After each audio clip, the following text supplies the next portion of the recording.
L'inclusion est une valeur importante pour ces mouvements.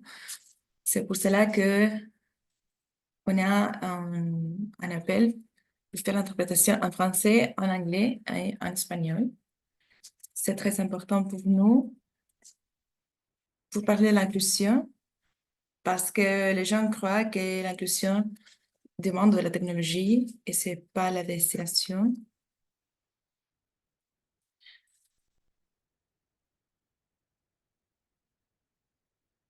C'est un processus dans lequel on doit faire des efforts et on essaie d'être les plus inclusifs. Je veux vraiment remercier Luana et Sylvia qui a été championne de ce mouvement pour faire cet appel mondial.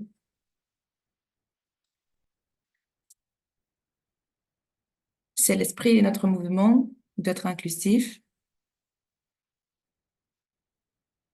Nous parlons de l'inclusion dans le leadership.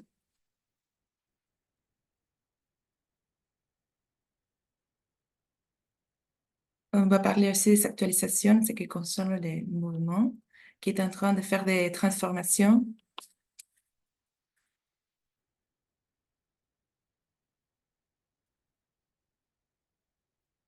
Et changer les structures dans lesquelles nous faisons partie. Sur la fin de l'appel, on va travailler avec ça aussi. Et maintenant, on va écouter Sylvia. Merci. J'ai fait un petit résumé de ce qu'on vient d'écouter. Parce que nous n'avons pas une traduction directe français-anglais. C'est pareil, c'est à ce que je viens de dire.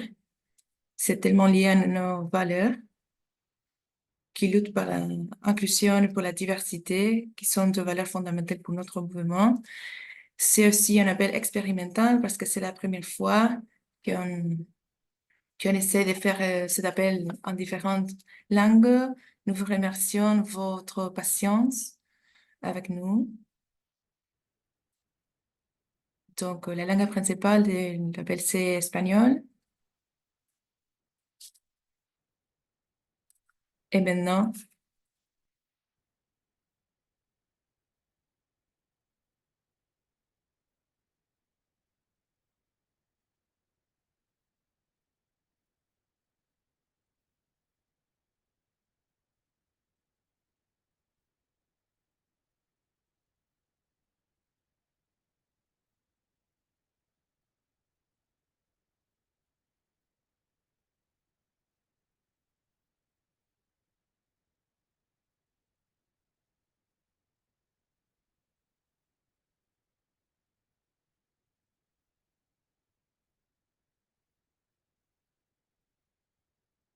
l'agenda pour les rencontres aujourd'hui. Premièrement, Luana et Sylvia vont faire une introduction. Elles vont présenter quelqu'un d'important. Elles vont présenter les mouvements. Et nous voulons que vous connaissiez un peu plus de ces mouvements. Puis, on a trois importants présentateurs qui sont Dan Alvarado, Luisa Castro et Guadalupe Bargiela. On va les écouter. On va faire des interventions avec elles. On va voir des espaces interactifs. Et puis, on va aller dans des salles pour travailler en petits groupes. Vous pensez comment est-ce qu'on peut transformer le leadership pour qu'il soit plus inclusif et divers? Et finalement, on va retourner en plénière, faire des échanges et pour nous dire adieu.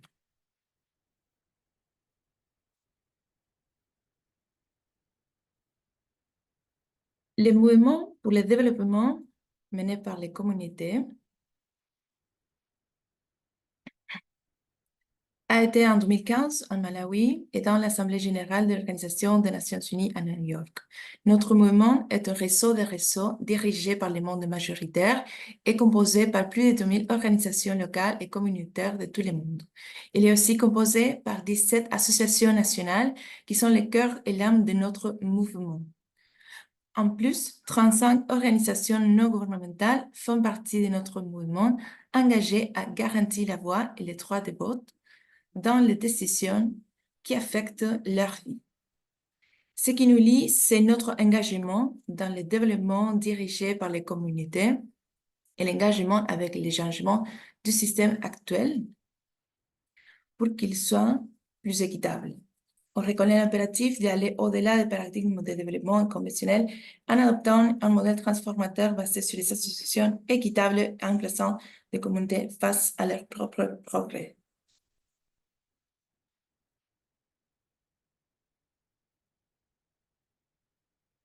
Notre objectif le plus important, c'est de mener le développement dirigé par la communauté à grande échelle à tous les lieux où il soit nécessaire.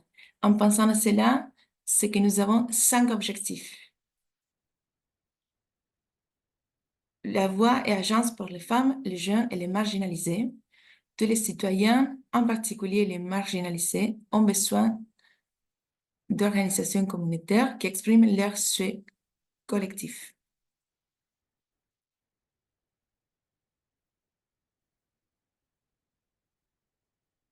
En Amérique latine, il y a des mouvements communautaires qui ne sont pas inclusifs, qui n'incluent pas toutes les voix dans la société.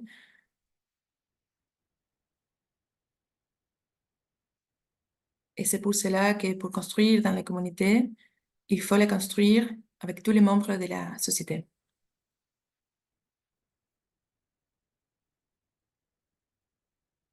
Le deuxième aspect, c'est le financement communautaire adéquat. Il est nécessaire de compter sur des politiques qui puissent garantir des dispositions d'une partie juste des ressources publiques pour accomplir les objectifs locaux pour toutes les communautés. Une bonne gouvernance locale, c'est aussi important, qui doivent être élus de façon démocratique et doivent être financièrement autonomes.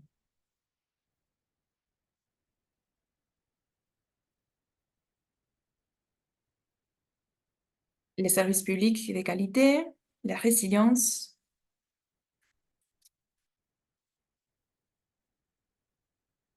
On va passer à notre théorie du changement.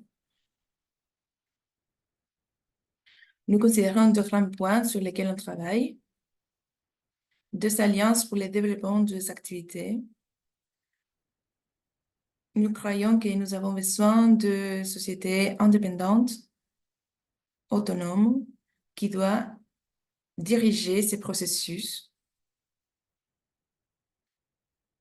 Une partie de cette alliance a comme objectif l'incidence pour viser à mobiliser la politique, pour déplacer le pouvoir. Et ces 2 aspects sont importants pour faire des changements significatifs qui nous permettront d'accomplir les objectifs de développement durable. C'est dans ce contexte que les associations nationales sont très importantes.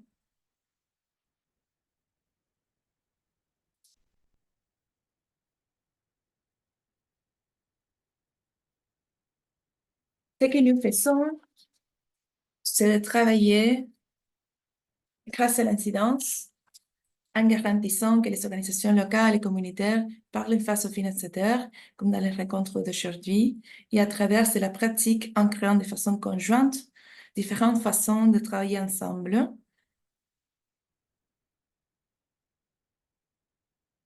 On doit les faire de façon collective, conjointe, pour créer un modèle alternatif, pour implémenter les éléments locaux. Et un troisième axe fondamental, c'est la solidarité. C'est la construction des capacités qu'on fait ensemble, l'investigation collaborative.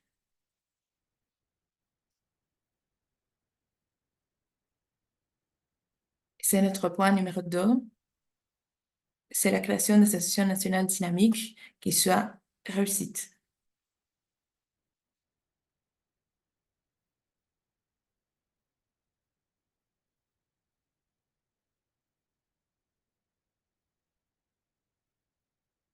Pourquoi les conversations sur la diversité sont importantes? Sur le leadership inclusif. Le premier aspect que nous voulons mettre l'accent, c'est l'importance de parler un langage commun, parce que c'est important en partie de la reconnaissance qu'il y a d'énormes différences entre les membres de la société en ce qui concerne les vies, les obstacles, les possibilités que chaque personne a pour se développer.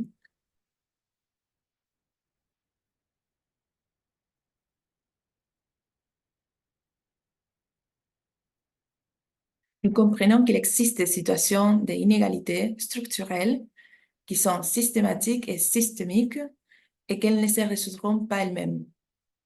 Donc, la première étape consiste à reconnaître ces différences.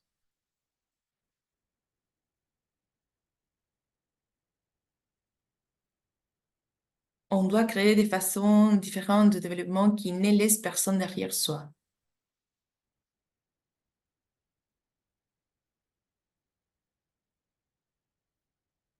Pour cela, il y a un concept qui est très important que je voulais vous montrer, qui a été suggéré par Wada, qui est une des communicatrices. C'est celui de la intersectionnalité. Il s'agit d'un outil analytique permettant de comprendre la manière dont diverses caractéristiques sociales s'entrecroisent, générant différentes expériences d'oppression et de privilèges.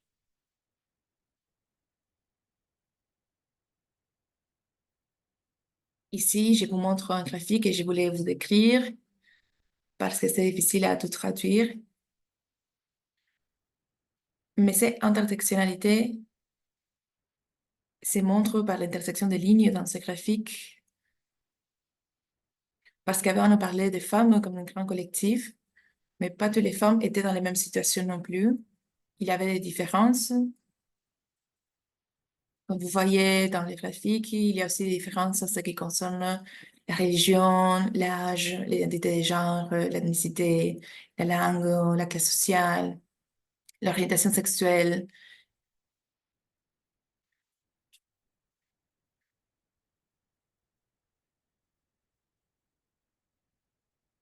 Pas toutes les personnes sont incluses dans ces situations.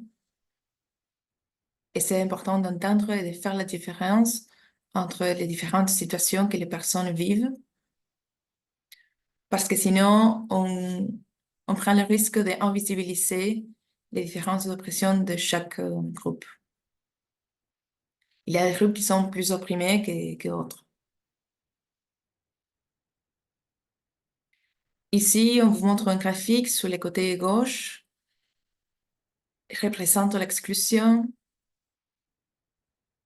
Vous pouvez voir une personne qui est dehors en groupe. La femme voit dans l'étoile de verre les hommes qui sont dans les espaces de leadership et les isolés. Sur les côtés droits de l'image, on peut voir des images pour penser comment créer des espaces inclusifs.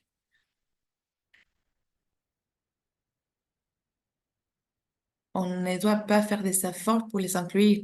Les mêmes designs de travail et les mêmes designs des espaces de travail. On doit penser tout le temps comment faire pour que toutes les personnes soient incluses et représentées. Les graphiques représentent différents aspects des personnes handicapées, personnes aveugles, de différentes origines ethniques, religieuses, différentes orientations sexuelles. Et c'est celui le monde où on veut vivre, un monde pour tout, qui soit diverse des origines. Et on peut pas travailler avec tous. C'est pas une faveur, sinon une condition de ce monde, oui.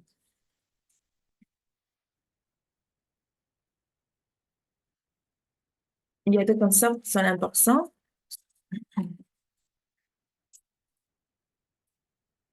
C'est l'idée d'inclusion.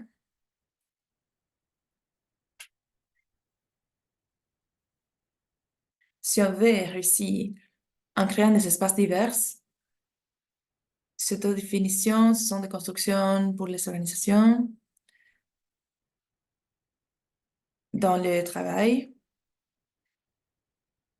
créé par Civicus, c'est un réseau de travail, c'est une définition collective, mais la définition, on peut la comprendre comme les différences personnelles, culturelles qui existent dans les personnes et les lieux qui sont différents contiennent des différences de chaque personne de façon intersectionnelle. Les différences sont célébrées comme des opportunités.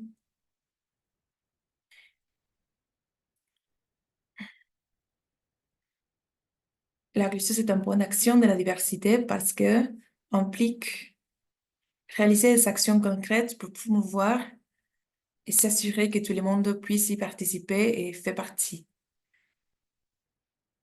Et pour que plus de personnes soient partie de cette société. C'est l'obligation de penser comment faire. C'est un processus dynamique, continu, qui travaille dans différents niveaux. Et si nous sommes engagés avec l'inclusion, on peut accomplir l'objectif d'avoir un monde chaque fois de plus en plus divers.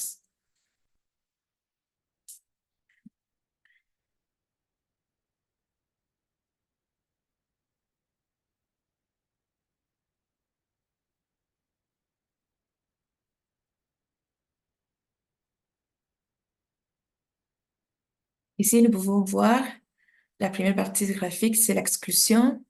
Nous voyons une société dans laquelle il y a des personnes qui sont sur les marges, qui sont isolées, marginalisées. L'intégration, c'est ce qu'on a été avant, été pensé comme un lieu pour réunir les personnes qui étaient isolées. Et ça se ressemble à l'idée de faire un effort pour intégrer les personnes qui étaient marginalisées.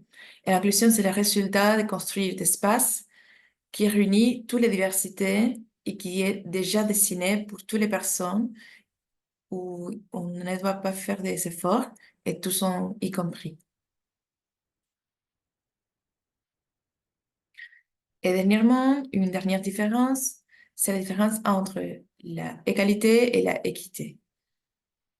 L'égalité, c'est tout pour tout le monde. Il n'y a pas de différence et on ne considère pas les différences avec lesquelles les personnes vivent. Les modèles qui cherchent les mêmes pour toutes les personnes ont des difficultés justement à cause de ça. L'équité, c'est assurer pour toutes les personnes toutes les possibilités, malgré leurs différences et leurs obstacles, barrières dans la vie. L'équité, c'est justement pour chacun, c'est dont on a besoin. Ces deux concepts sont très importants. Je vais laisser l'espace à Sylvia.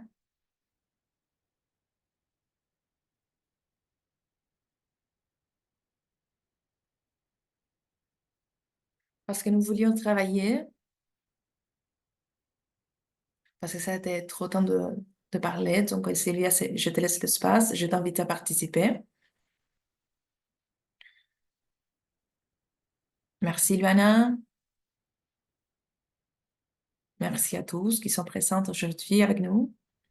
Comme Luana le disait, c'est très important de voir ces premiers moments pour partager en ce qui concerne l'appel mondial. C'est très important de parler du leadership et comment il est connecté avec le développement de la communauté. Pour continuer cette conversation, on vous demande d'ingresser sur le nuage des mots Mentimeter. C'est sur les côtés droits et insérer les codes et répondre avec 3 mots ces 3 questions. Quelles sont les principales raisons qui excluent les personnes de cet espace de leadership dans votre pays, contexte, région? Nous voulons commencer à voir ce qui se passe, ce que vous vivez dans votre région. Donc, c'est très important pour nous de voir ce que vous en pensez. Et si vous avez des problèmes pour l'anglais en Mentimeter, dites-nous pour savoir s'il y a des problèmes. Vous pouvez les mettre sur le chat en anglais, en français ou en espagnol.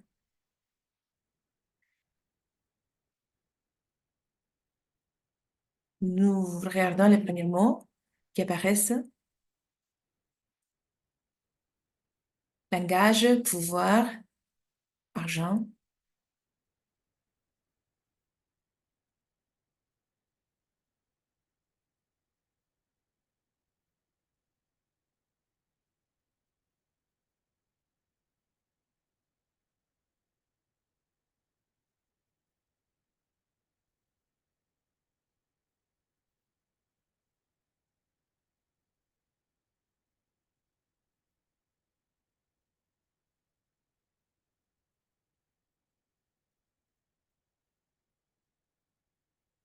Les liens que vous voyez sur le chat, c'est pour avoir accès au Mentimeter, pour pouvoir participer à ces nuages de mots.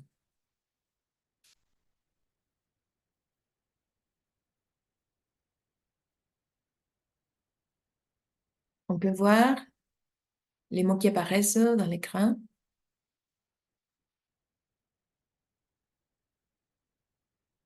On est en train de regarder quelques mots qui apparaissent, qui concernent la langue, le pouvoir, l'âge, le centralisme, la bureaucratie, la distance. Ce sont les principaux causes d'exclusion, la pauvreté.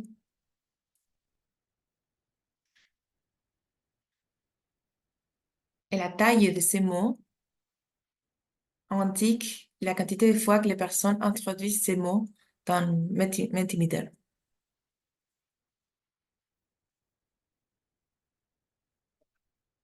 La classe, les groupes ethniques, la religion, l'argent.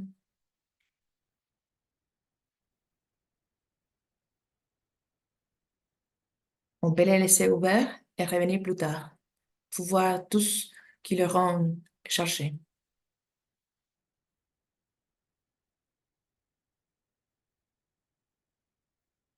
Merci à ces personnes qui ont participé dans le Mentimeter. Maintenant, on va passer à la présentation. Nos invités, ce sont très femmes leaders d'Amérique latine pour nous raconter leur expérience. On va commencer par Dana Alvarado.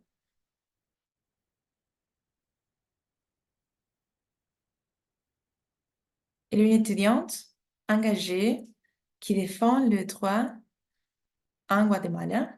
Elle a 24 ans. Elle est sur les fins de la licence en travail social dans l'université Rafael Landívar. Elle était spécialisée dans le sujet des genres et jeunesse. Elle a été remarquée dans le droit reproductif et dans la lutte contre la violence sur les femmes et les jeunes.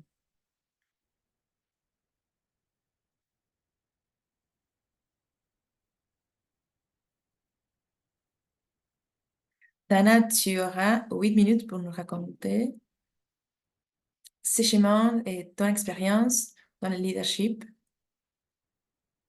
Et puis, on va passer à l'invitée suivante.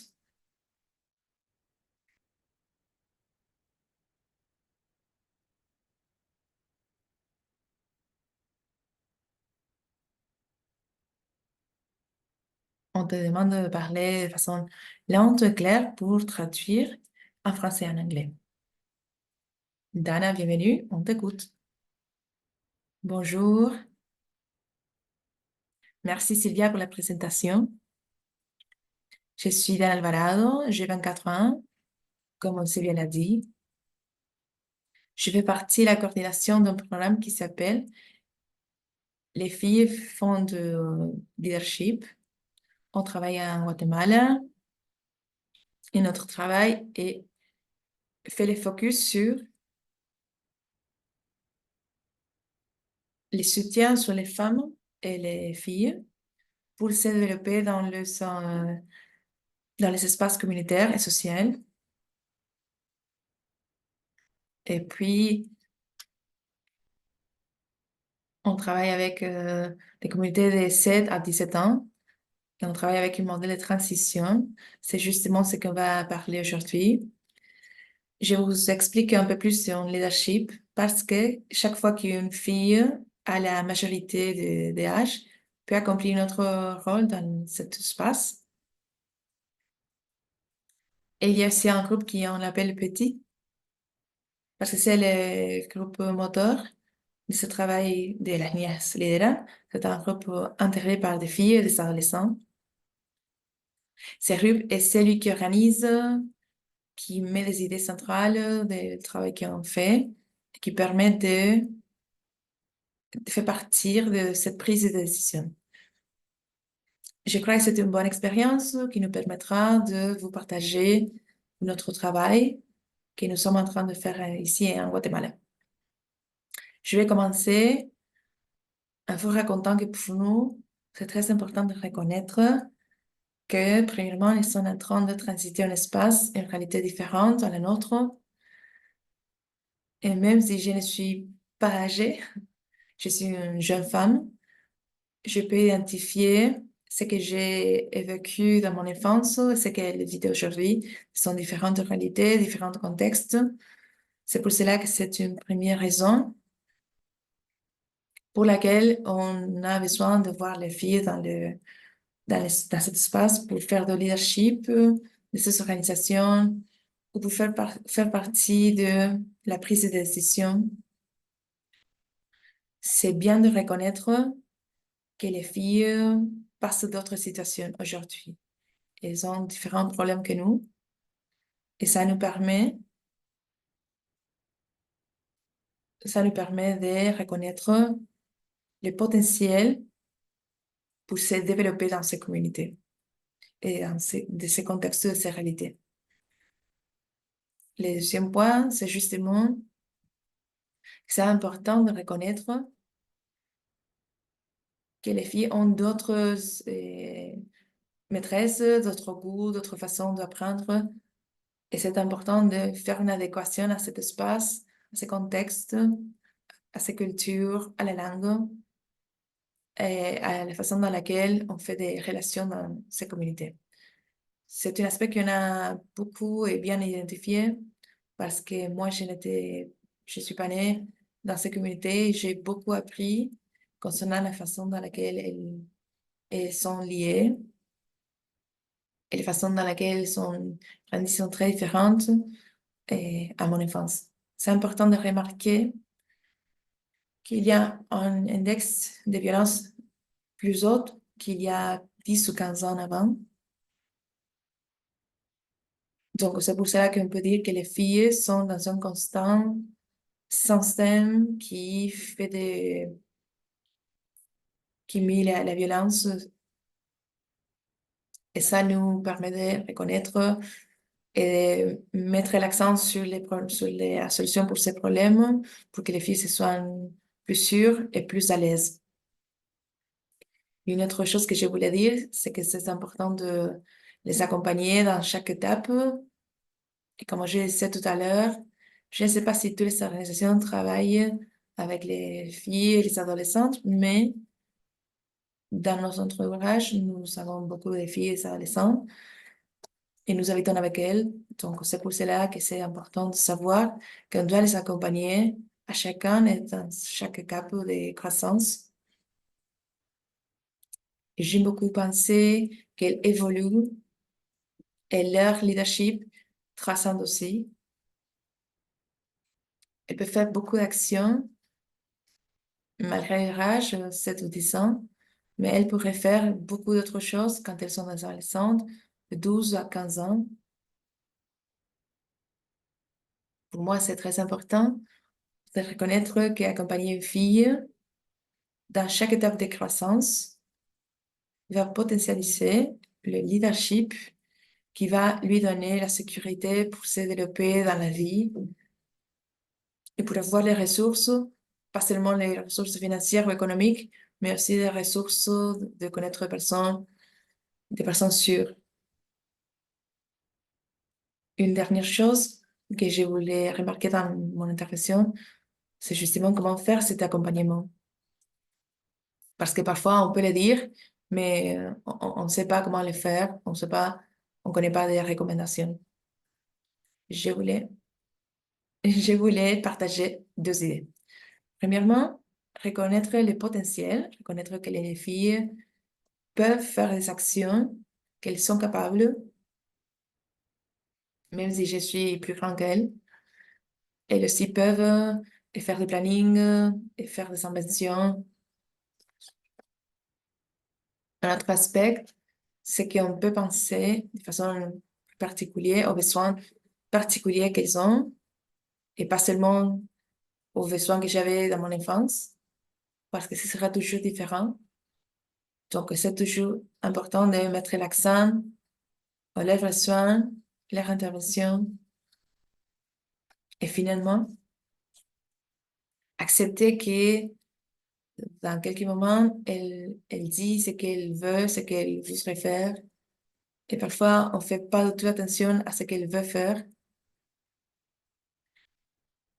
Et ça nous donnerait des limites d'action pour les accompagner dans un espace social ou quotidien de la vie, mais aussi dans un côté de la organisation. C'est pour cela que c'est toujours très important d'écouter les filles dans les espaces on intègre, les espaces communautaires qu'on a réussi comme organisation. Merci beaucoup pour l'invitation. Je pense que je ne pourrai pas être très présente dans toute la présentation, mais je vous laisse mon courrier sur le chat. Pour si vous voulez connaître plus de nous, merci une autre fois.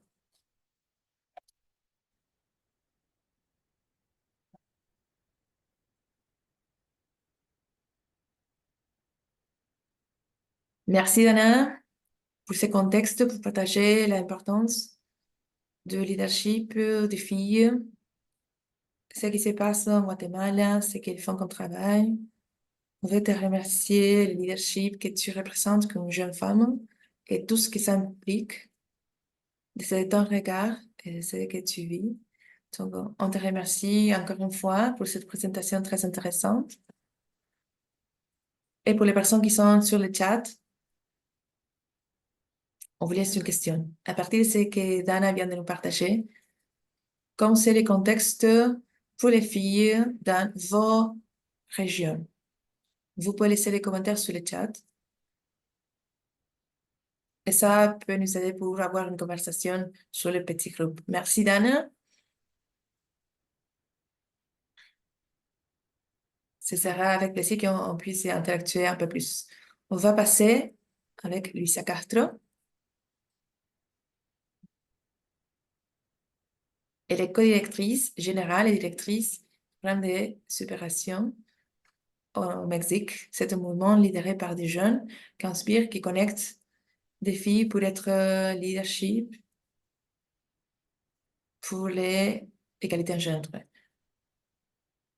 Le travail a commencé quand elle a fondé un groupe, Girl Politica, Universidad de Nuevo León, pendant ses études des relations internationales à l'UNAM.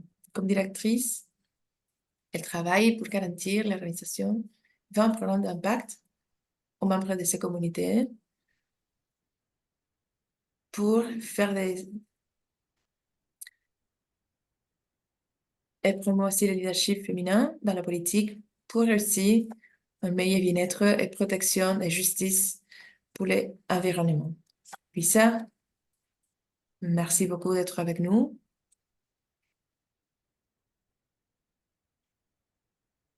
Nous voulons que vous nous racontiez comment sont ces chemins en étant une femme, quelles sont les difficultés, quels sont les obstacles, quelles sont les opportunités. Donc, la même dynamique, on va te dire combien de minutes tu as pour parler et maintenant tu peux parler. Merci.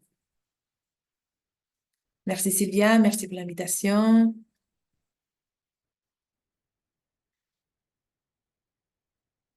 Comme tu le disais, nous sommes un mouvement lidéré par la jeunesse, mais cette organisation aussi fait partie de l'Organisation des Nations Unies. C'est un aspect très positif, mais aussi c'est un peu complexe. parce que ça a été créé par le Nord global. Donc, c'est d'adapter Girl Love en un pays comme Mexique et dans une région comme c'est l'Amérique latine qui est tellement diverse et très différente de ce qu'on fait ou ce qui s'est passé aux États-Unis. Donc, c'est un peu difficile, mais on l'a fait avec beaucoup de conscience parce que nous cherchons justement au-delà d'être un mouvement qui donne des outils, on veut être justement ce que Dana disait, un mouvement qui accompagne pas à pas les adolescents et les jeunes pour faire un soutien de ces maîtresses de leadership. Donc, une des choses, ou plusieurs choses qu'on a apprises dans ce chemin, c'est premièrement l'engagement avec les combattre au adultocentrisme. Dans les pays latins, ce sont des pays trop adultocentriques. On met l'accent sur les adultes. On dit que les adultes sont beaucoup de choses plus que les autres. On suppose qu'ils ont beaucoup d'expérience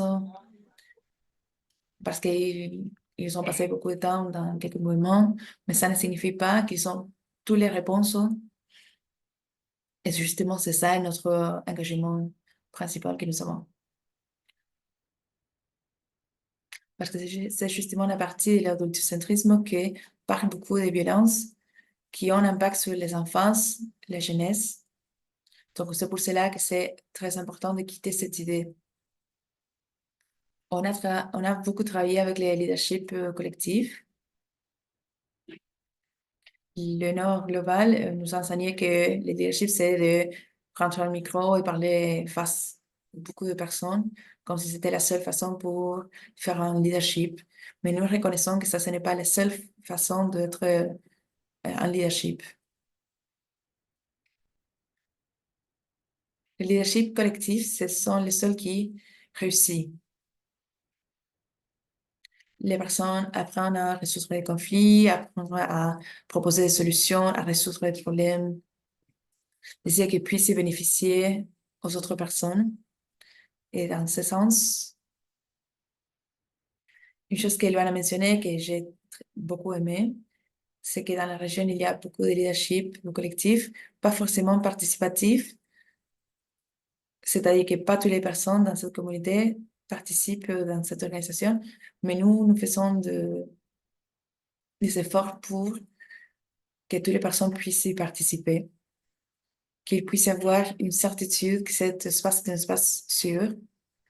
Et quand ils ont cette certitude, elles prennent la parole, elles proposent des idées, elles racontent ce qu'elles voudraient faire. Donc, nous essayons qu'il soit un espace ouvert pour toutes les personnes, tous les adolescents dans ce cas, puissent participer dans cet espace, qu'ils puissent nous raconter quels sont leurs besoins, leurs idées, quelles sont les étapes pour réussir dans leur idée, leurs objectifs, et comment est-ce que nous pourrions les aider pour réussir dans ces objectifs. Ça, c'est central dans notre mouvement. Et puis, une regarde décoloniale. Comment déconstruire ces pratiques colonialistes qu'on a très intériorisées.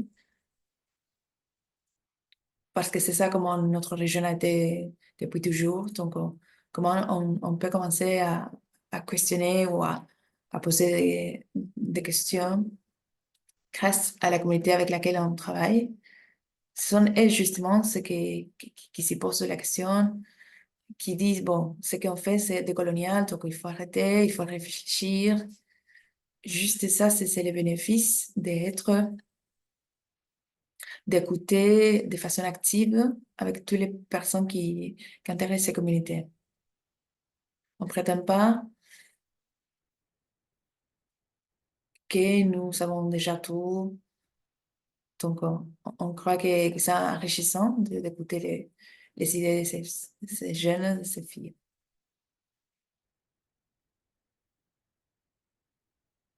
Ce qui concerne les barrières qu'on a trouvées, parce qu'il s'agit d'un groupe de femmes avec, on a trouvé beaucoup de misogynie. Peut-être on ne se voit pas de façon très claire, très directe.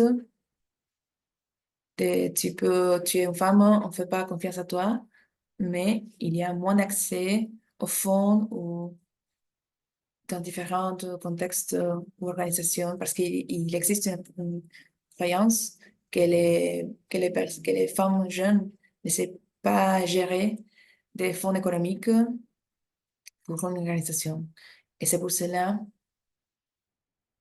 qu'on a trouvé, on a trouvé aussi la façon de considérer les femmes comme des enfants, surtout depuis les secteurs privés.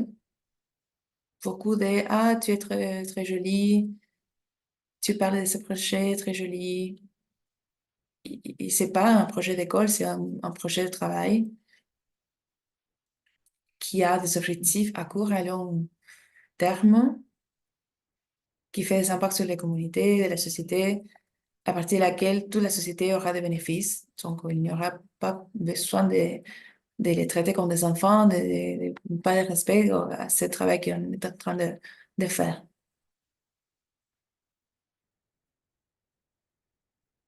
L'autre aspect, c'est très commun, c'est qu'ils ont la croyance que ce travail, c'est un travail noble et qui devrait être gratuit. Justement parce qu'il dit que bon, c'est un travail pour le bien-être de la société, qu'il considère on ne doit pas le payer. Même si c'est vrai qu'on fait des bénéfices pour toute la société, ça ne laisse pas de côté que il s'agit aussi d'un travail, donc il doit être payé et de payer d'une façon digne. Donc, ce sont des aspects qu'on a appris pendant ce chemin. Une dernière chose pour clôturer la présentation, qui nous a généré beaucoup d'impact, c'est qu'ils sont impactés ou choqués quand on expose et on demande du respect ou un salaire digne pour le travail. Et n'attendent pas ce type de demande parce que nous sommes des personnes jeunes. J'espère que ça a été clair. Merci. Luisa, merci beaucoup. Tu as parlé des sujets très importants, qui sont très importants de visibiliser. Quels sont les objectifs, quelles sont les difficultés, tous les aspects qu'on doit besoin savoir pour parler dans l'inclusion et de leadership. On te remercie énormément encore une fois. On veut vous demander aussi, selon votre expérience, quels ont été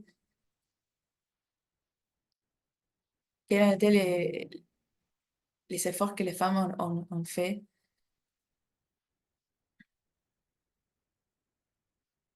Merci, Luisa. C'est un grand plaisir de t'écouter, qui nous, pour nous raconter ton expérience, pour montrer ce qui se passe, ce qu'on a besoin de continuer à lutter. On passe à la troisième personne invitée, c'est Guadalupe Bargiela. Elle est étudiante de la carrière de diplomatie en La Matanza, diplômée en gestion de organisations sociales de la Universidad Nacional de Entre Ríos. Elle a fait des tâches d'enseignement dans différents ateliers pour des personnes avec diminution visuelle.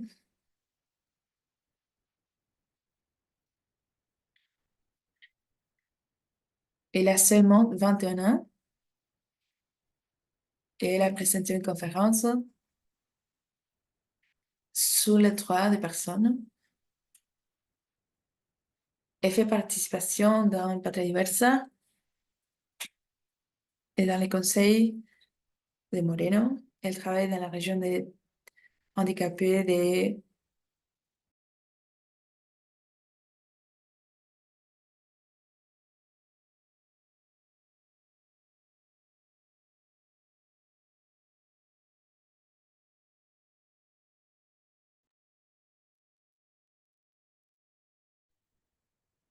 Elle a été formée en perspective de genre qui partagent dans l'espace dans lequel elle participe. Merci, Guadalupe. Merci pour ta participation.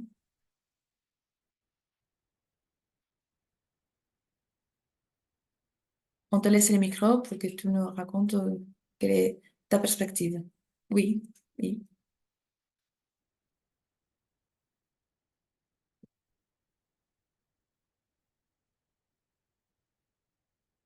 Merci beaucoup pour être présent dans cette rencontre. Sí, sí, yo también la escucho. Sí, sí.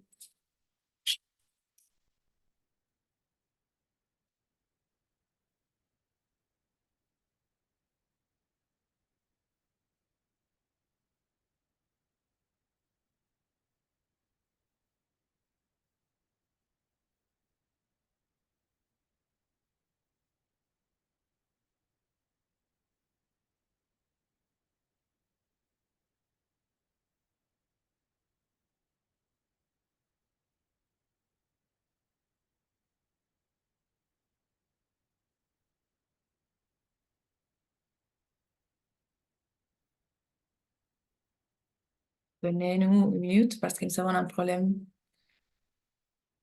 avec l'écran de Wada. Pendant qu'on reçu ces problèmes, vous pouvez laisser les questions sur le chat.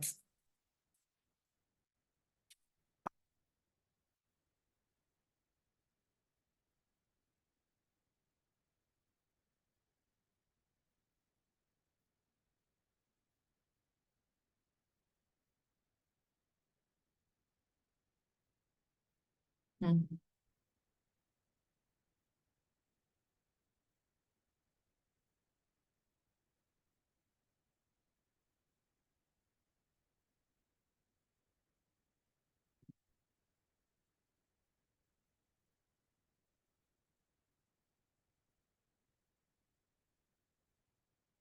J'ai déjà eu des inconvénients techniques.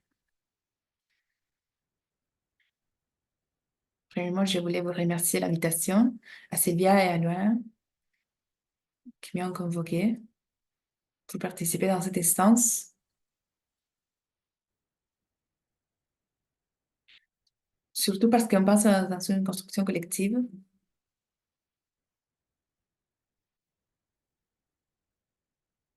Il me semble que ce que les copines remarquaient, c'est justement un peu de ce que je voulais parler.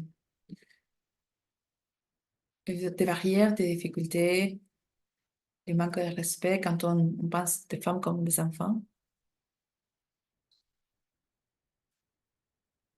Ce que je voulais présenter aujourd'hui, c'est la participation politique des personnes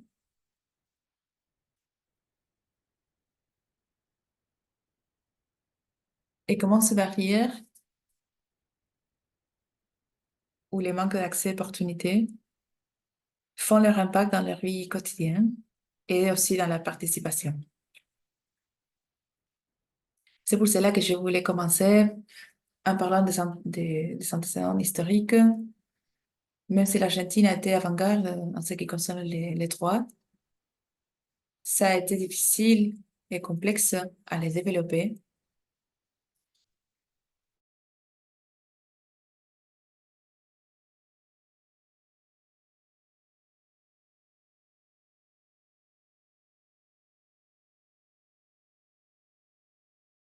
Aux personnes handicapées comme handicapées et qui sont considérées comme normales dans la société. Donc, on peut faire une historisation. On va essayer de faire de façon brève,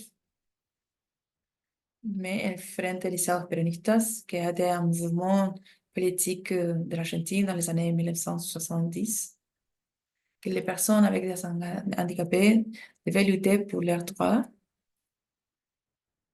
comme celles qui n'avaient pas de handicap. Puis, dans les années 1990, la société civile n'était pas, n'était pas protégée par l'état civil, qui était de côté, et où et où l'État faisait il laissait de côté les droits des personnes avec handicapés. où on a fait une diminution au minimum pourcentage pour le faire de façon forcée. En 2006,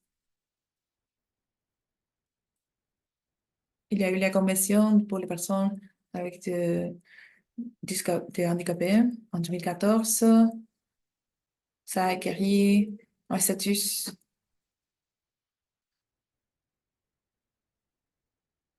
et on a été traité comme un traité des droits humains. On dit que les droits humains pour les personnes handicapées sont importants pour notre pays, sont fondamentaux. Quand même, on voit que le gouvernement parfois ne regarde pas ces situations qui a été, qui a suivi une diminution d'importance de part du gouvernement.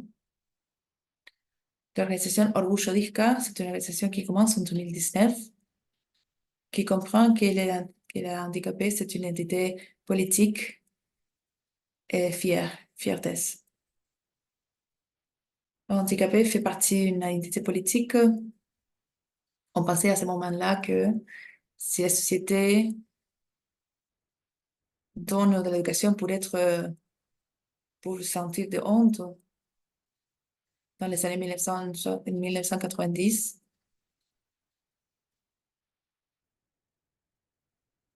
comme on disait beaucoup d'autres organisations, la fierté était une réponse politique, et pourquoi pas l'handicapé comme une fierté? Pourquoi pas seulement le mouvement LGBT donner ces possibilités, les personnes avec handicapés rester isolées comme une minorité, ou ils nous pensaient comme de situations de... Et dans ces cas-là, on veut mettre l'accent sur le Bouchardika qui participe dans beaucoup de situations où il y a une vulnérabilité pour avoir accès aux services, surtout dans les manifestations politiques qu'on voit dans la rue. On fait ce type de réclamation-là.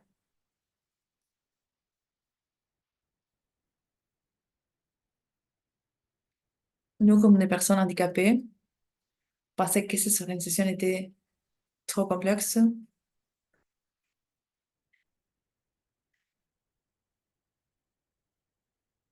Nous sommes allés à la marche à l'Orgullo parce que nous pensons que les personnes handicapées ne pouvons pas du tout marcher combien de temps ou combien de rues. Il y avait beaucoup des obstacles et des barrières qui nous affectaient comme des personnes handicapées. Les objectifs accomplis, c'est modifier la façon pour laquelle on fait des manifestations dans la rue. Il ne faut pas la comprendre comme deux façons pour que les personnes cis hétérosexuelles, blancs, sinon comme des personnes, soit leur corps, soit leur diversité sexuelle, puissent participer dans ces mouvements de manifestation. J'ai laissé de participer dans Bouchardika à cause de différentes causes. Et nous sommes en train de conformer une autre organisation qui s'appelle Patria Diversa, parce que nous comprenons que les objectifs et les défis actuels, parce que beaucoup de personnes ont été exclues de leur travail, ils ont été dispensés de leur travail.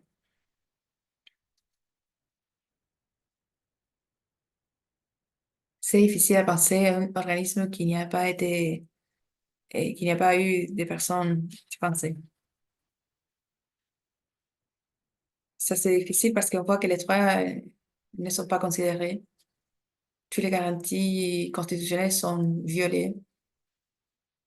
On écoute de discours de haine concernant notre identité, soit des personnes handicapées, soit des personnes de la diversité sexuelle.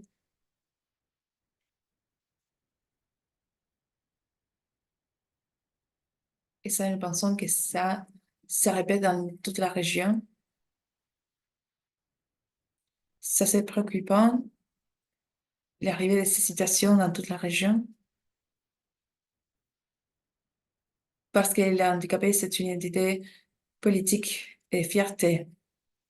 Et si la société continue à nous éduquer pour les haines, pour les hontes, c'est une situation difficile.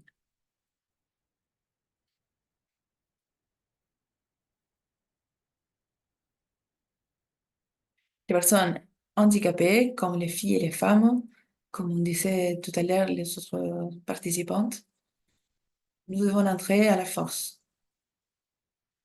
Et les minorités, diversité sexuelle, les handicapés, personnes afro, on doit continuer la lutte pour être reconnus comme une identité politique. Nous sommes de lutte, nous sommes de politique, nous sommes des handicapés, nous faisons partie de quelques organisations, mais aussi nous sommes une possibilité de construire autre paradigme et une autre forme de faire des actions politiques. Merci pour cette possibilité. Excusez-moi le problème technique et ça, c'était un plaisir de participer. Merci, Guadalupe, pour ton intervention,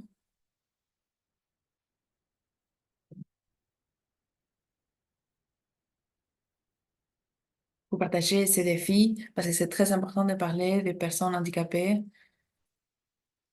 et les barrières qui nous traversent. Et on a besoin de continuer en discutant. Nous te remercions de cette participation et nous remercions toutes les personnes qui sont ici. Et maintenant, ce qu'on va faire, c'est parler dans de petits groupes. Tout ce qu'on a déjà parlé, ça a visé sur l'entendement commun. On a écouté ces expériences concrètes. Et maintenant, on va voir ce qui se passe dans d'autres espaces. Avant de partir en petit groupe,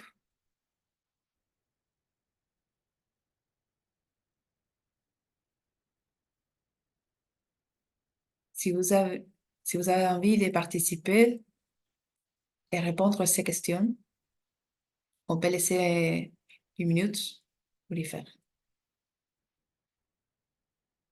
Comment savoir s'il y a exclusion? Quelles sont les principales raisons qui excluent les personnes des espaces de leadership dans ton région, pays ou contexte? Et quels sont ces groupes exclus? Donc, s'il y a des personnes qui veulent participer, qui veulent raconter quelque chose concernant ces trois questions, on peut les faire maintenant.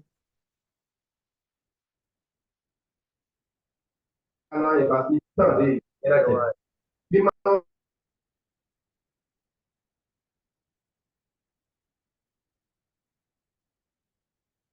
1 minute pour chaque intervention. Vous pouvez laisser vos réponses sur le chat, mais si vous voulez parler dans ces premiers moments, on a envie de vous écouter.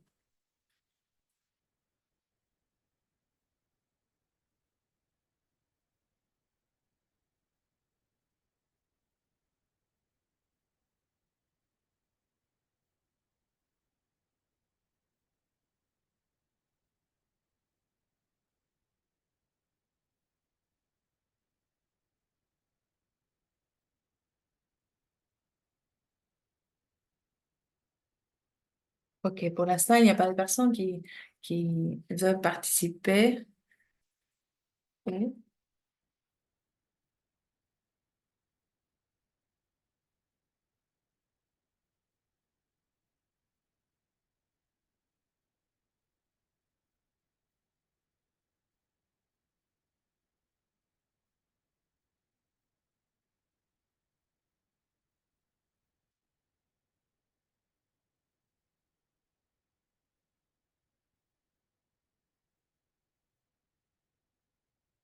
Il y a beaucoup de personnes,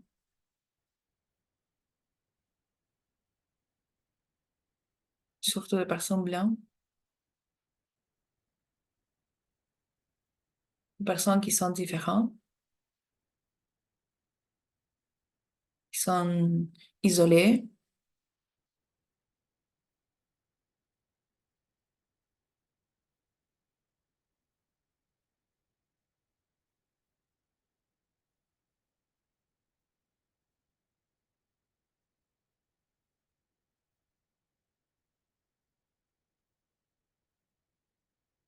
Je connais ces personnes. Ce sont des enfants qui ont été laissés de côté.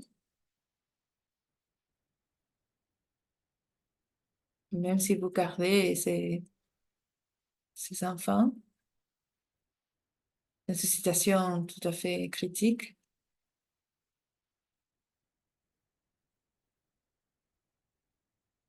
ou, ou attendre classes pour eux.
Il existe encore beaucoup de situations de marginalisation, de ségrégation avec des personnes handicapées, même s'il y a des hôpitaux qui ont été construits. On se pose la question de pourquoi on fait ça. Donc, il y a beaucoup à faire et pour travailler, et ça vraiment touche son corps. Mais on est dans les chemins pour continuer. OK, on va passer au petit groupe.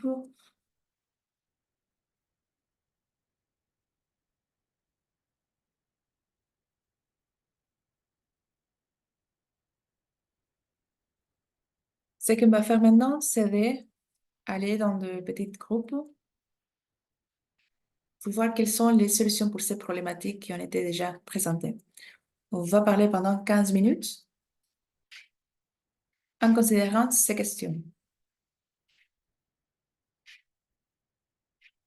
Mais avant de passer aux questions, on va présenter les règles du jeu. Le plus important est de participer et d'écouter vos expériences. Être présent en ce que les gens partagent. Si vous vouliez partager a déjà été dit, il n'est pas nécessaire de le répéter pour qu'on puisse écouter plus de voix et avoir des conversations.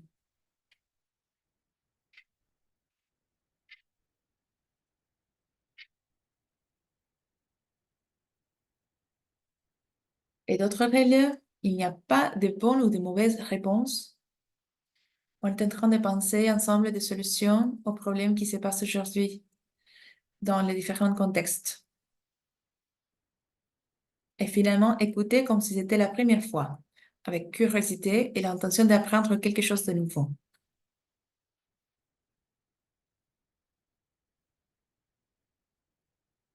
On vous invite à écouter de cette façon. On va partir maintenant au petit groupe pour faire ces conversations. Dans chaque groupe, vous auriez les questions. Vous commencez à penser à ces solutions. Il y aura des groupes en anglais, des groupes en français et des groupes en espagnol pour qu'on puisse avoir cette conversation.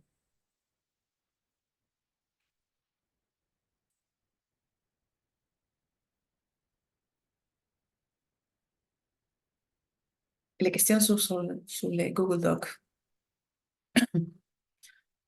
Vous allez voir une petite onglet dans votre ordi pour suivre la petite salle. Merci.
Il y a eu beaucoup de participation très intéressante dans le petit groupe.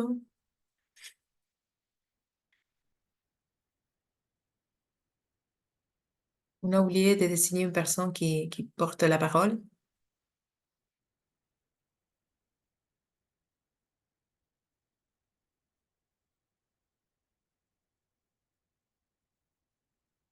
Cliquez sur les icônes du globe pour l'interprétation.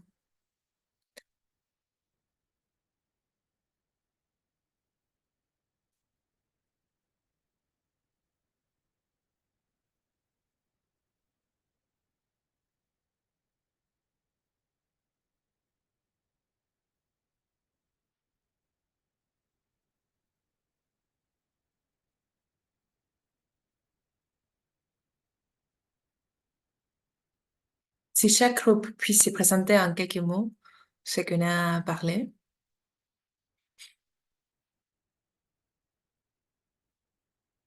et résumer des idées qui ont été discutées dans chaque groupe. Qui veut commencer en premier?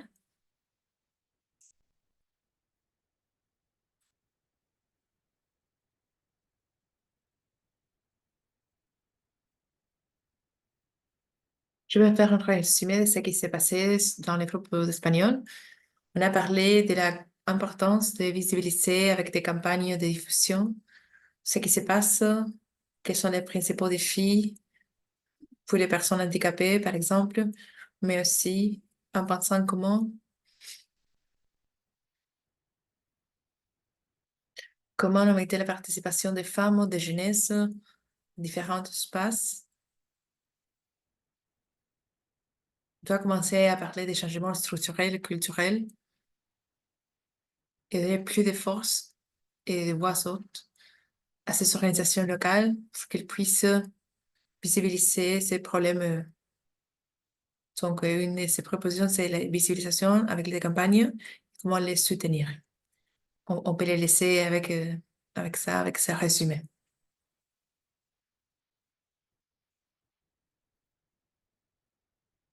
Et notre groupe qui veut partager ce qu'on a discuté dans les petits groupes, on va faire un compilage des notes. On va vous envoyer des idées après, donc vous allez voir ce que tous les groupes ont parlé. Et si vous voulez partager quelque chose,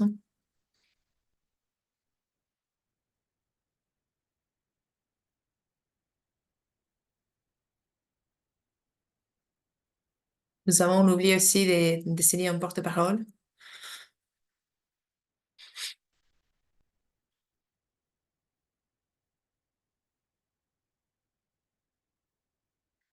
C'est important de connaître la communauté et la culture.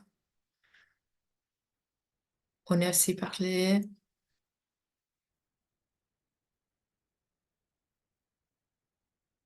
de culture et réalisation et comment le leadership est vu par les autres, comment faire un impact, comment participer et, avec les opportunités qui concernent le leadership.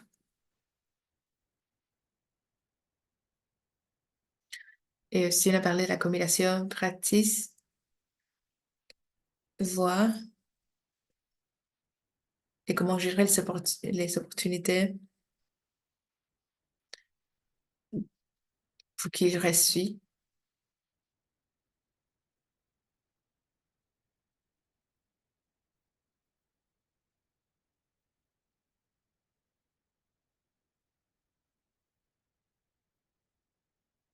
Sí, sí, sí, si lo puedes pasar, sí, porque una parte es una parte sobre el final que me perdí.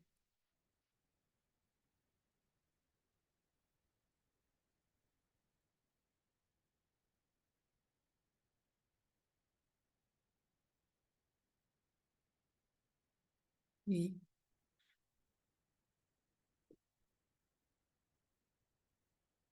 Comment est-ce qu'on peut travailler? Parce qu'il y a différentes maîtresses de chaque personne qui peut enrichir un peu cette activité. Merci, Ivana.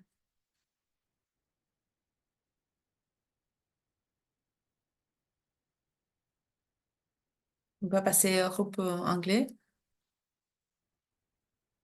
Donc, vous pouvez cliquer sur espagnol pour écouter en espagnol les groupes qui a parlé en anglais.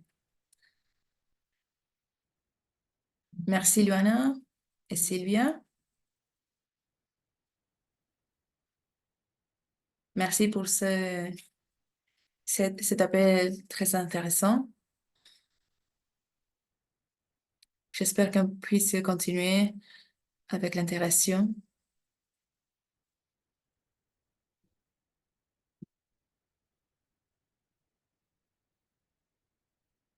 On a parlé de comment être plus inclusif dans différents pays parce qu'il y a différentes barrières et obstacles.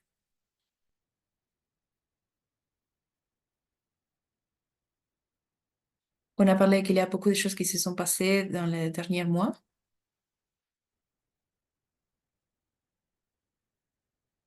On va augmenter de façon vite des actualisations.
Cette semaine, on a été réunis, l'Assemblée globale.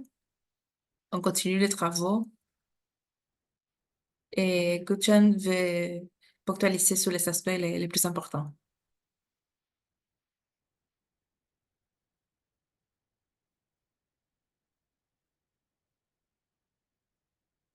Et cette semaine,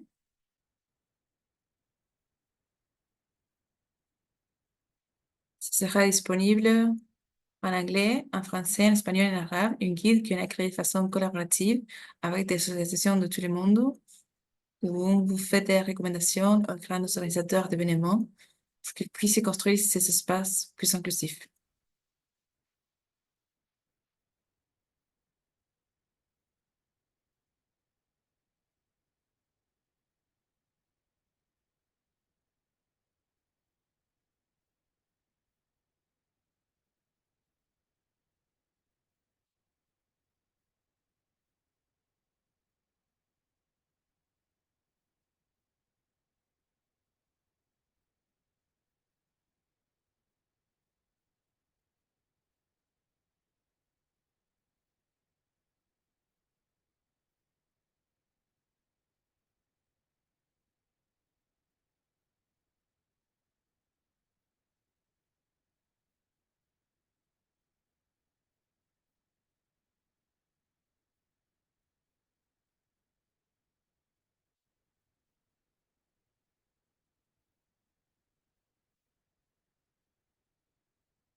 C'est très important pour nous d'être très transparent dans notre mouvement. On est en train de travailler dans un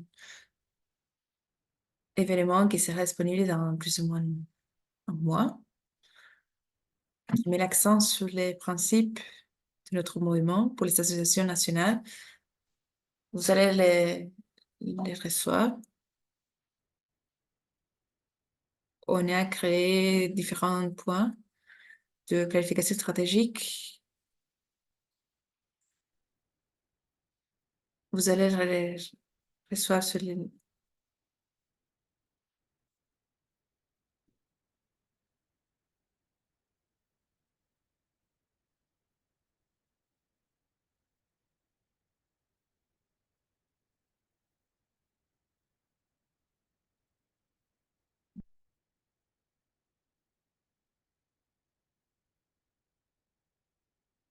Il y aura aussi un groupe qui établira le processus qui va accompagner les organisations internationales. Donc, il y a beaucoup de nouveautés. Ces documents seront envoyés. Nous avons envie de travailler ensemble. Parce que la raison pour laquelle Gonchon a expliqué ces documents est liée à ce qui concerne les confusions dans l'organisation liées aux nouvelles structures, parce que tout le monde les partage. C'est pour cela qu'on est en train de travailler beaucoup pour construire un mouvement dans cette nouvelle structure. Gonchon vous remercie aux interprètes, à Sylvia et à Luana pour l'organisation et toutes les personnes qui sont présentes aujourd'hui, les femmes qui ont fait de leadership et tout le monde pour être présent. Et on va clôturer l'événement. Merci pour rester quelques minutes encore. On vous invite d'ouvrir le micro pour dire adieu dans votre propre langue. Adiós. Gracias. Adiós. Muchas gracias. Adogo, Kelo.